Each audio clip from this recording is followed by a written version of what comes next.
Aí vamos pro Z4 das últimas 10 rodadas, Romano. Fluminense, Sport, Atlético e Bragantino. Observação, o Atlético fez 8 das 10 últimas rodadas, apenas. Então vai faltar ali o confronto do Sport e o confronto do Fortaleza. Sim. O Sport fez 9 rodadas, está faltando o jogo contra o Sport. Aliás, contra o Atlético. Que vai ser já nesse começo de mês agora na data FIFA. Fortaleza não está marcado ainda.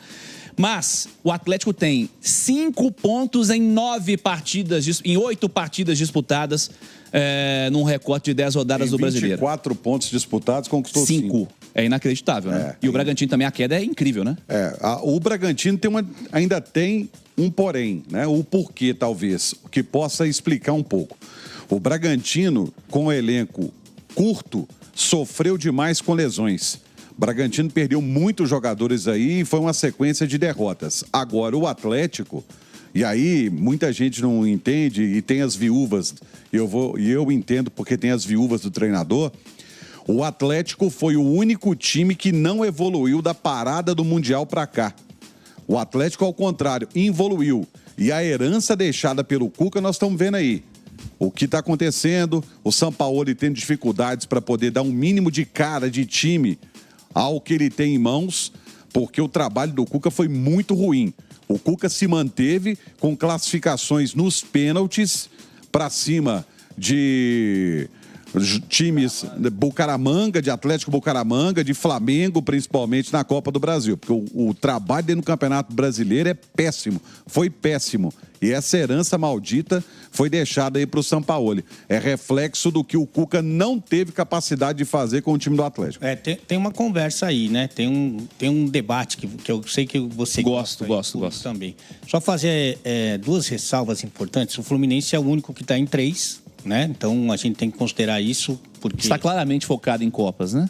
E aí você tem aí um prejuízo físico, principalmente falando do Fluminense, que não tem um elenco. O Fluminense, se você for muito otimista, ele tem um time, né? Mas um elenco não tem, tanto que eles tiveram que botar o Soteldo. Que fase do Soteldo, hein, cara? Contrato de 3 anos, hein? Incrível. 3 anos.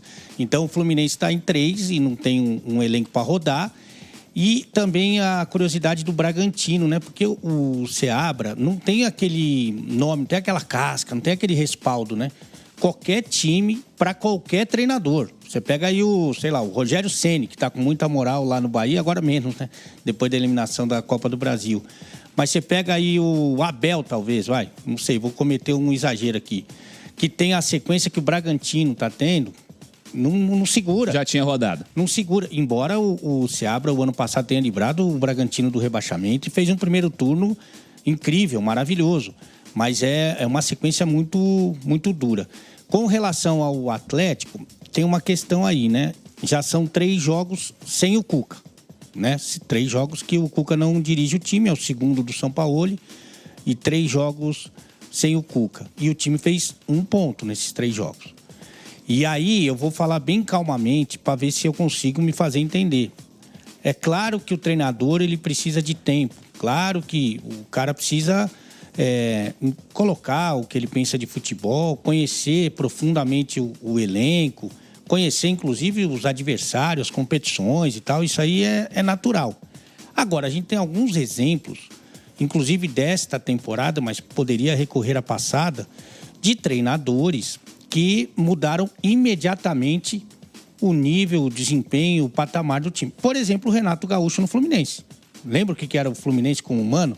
O Renato chega e imediatamente consegue mudar o nível do Fluminense. O Vojvoda no Santos.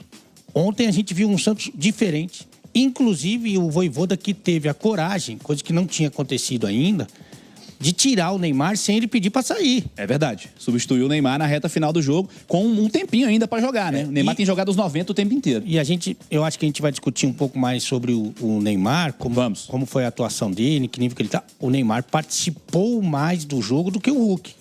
Ele participa mais do jogo, mais efetivo no jogo. A gente vai discutir se participou bem ou mal, como é que tá. Mas ele toca mais na bola, ele procura mais o jogo, né? E o Hulk terminou a partida jogando. E outro exemplo que eu vou dar dessa temporada é do Crespo no São Paulo. É uma transformação. Esse é um case melhor de mais sucesso. Já volta pro G6 aí pro Ale falar com o número, porque nós estamos falando do São Paulo depois do Mundial de Clubes. O Romano falou da história de evolução. A principal evolução depois da Copa do Mundo é o São Paulo disparado, né? E aí não pensa, mas voltou os bons, né? Porque o São Paulo tem um departamento médico lotado. Não é o caso. Ele, com o que tem ali, Libertadores, eliminou o Atlético Nacional, Campeonato Brasileiro, uma recuperação incrível também, e com pouco tempo.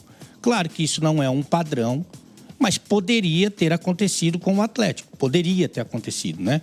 Mas não aconteceu. Aconteceu com esses 3 times que eu citei. Realmente é uma vitória estendendo um pouquinho, uma vitória do Atlético nas últimas 9 rodadas. Então, assim, é muito, muito significativo essa queda de produção. E embora a gente tenha que reconhecer que o Atlético ele tem sido regular.